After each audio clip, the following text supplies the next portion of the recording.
mean, when I'd heard we'd signed an international called Kane, you got a bit excited, but yeah, I mean, I wasn't expecting anything. I believe he was training with the club back in September, October, so perhaps he had to go back to sort out paperwork. So they've obviously seen something in him. He's 22, I think, so one for the future. Sounds like he's a sort of defensive midfielder.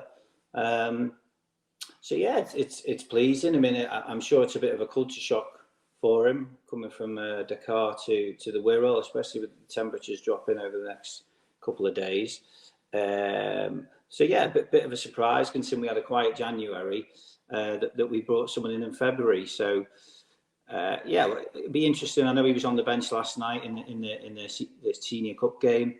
So it would be interesting if we do see anything of him between now and the end of the season, especially perhaps towards the end of the season if we're comfortably away from relegation zone, and I don't think we're going to make the playoffs, they might throw him in and give him a game or two. So it probably makes sense. It's probably low risk. I dare say he's probably not on a big wage.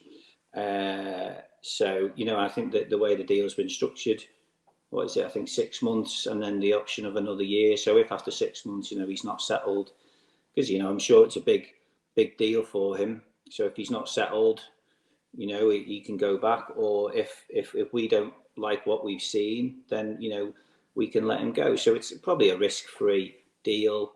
And you never know, if it doesn't work out, so be it. But if it does work out, then yeah, it could prove to be successful. So it's interesting. We've obviously got our eye all over. You wonder how they've come into contact with him, but he's obviously impressed sufficiently to warrant a deal. So yeah, it's be interesting if we see anything of him. Yeah, it's a really interesting arrival, isn't it? And the thing is, I think you kind of touched on it upon it there. We don't really know how much we're going to see of him over the next 6 months. We don't really know what level he is at this moment in time. But the key thing is, as you say, he's already trained with the club for a couple of months. So they've had a chance to assess him. This isn't like they're making a blind signing. This is very much a case of they've taken their time, they've had a look at the player, and they've now decided that they want to bring him in. And I don't know for certain, but I suspect that a delay in announcing his signing, they may well have made moves to sign this player a month, 2 months ago, but it may well be that it's just taken this long to get the paperwork sorted because it is an international transfer and it's not something that Tranmere or League Two clubs are accustomed to, bringing players in from Africa.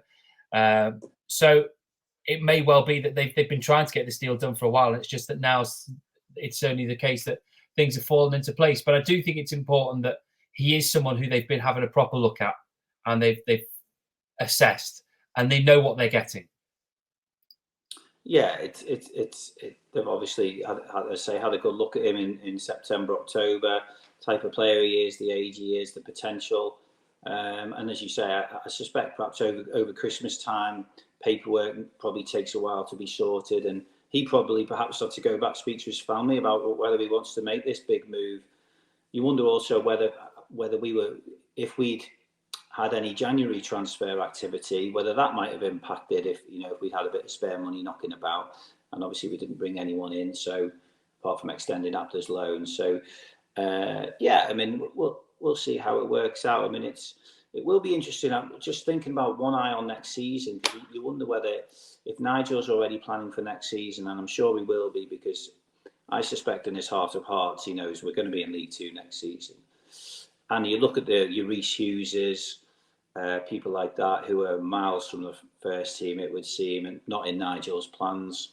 So perhaps he's already looking at bringing in players that he's seen that could be in his plans, like the new lad. So yeah, I mean, these things take a toll. I can remember Saini and Dai when he came, although I can't remember where he came from, whether he'd been playing in Europe already, perhaps in Germany or something, but he didn't last too long. I can remember a night game against Birmingham, I think, where he headed the winner in at the Kop end. But apart from that, I think his contribution was fairly limited. So hopefully it'll be more of a success than Ndiaye was. But yeah, it must be a big deal for him. I don't know if he speaks English.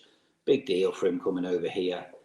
English football with the weather, a different culture. So they'll have to give him time to settle in. But obviously the good news is he's training now. He's already trained just before Christmas. So, you know, it'd be interesting to get a good look at him.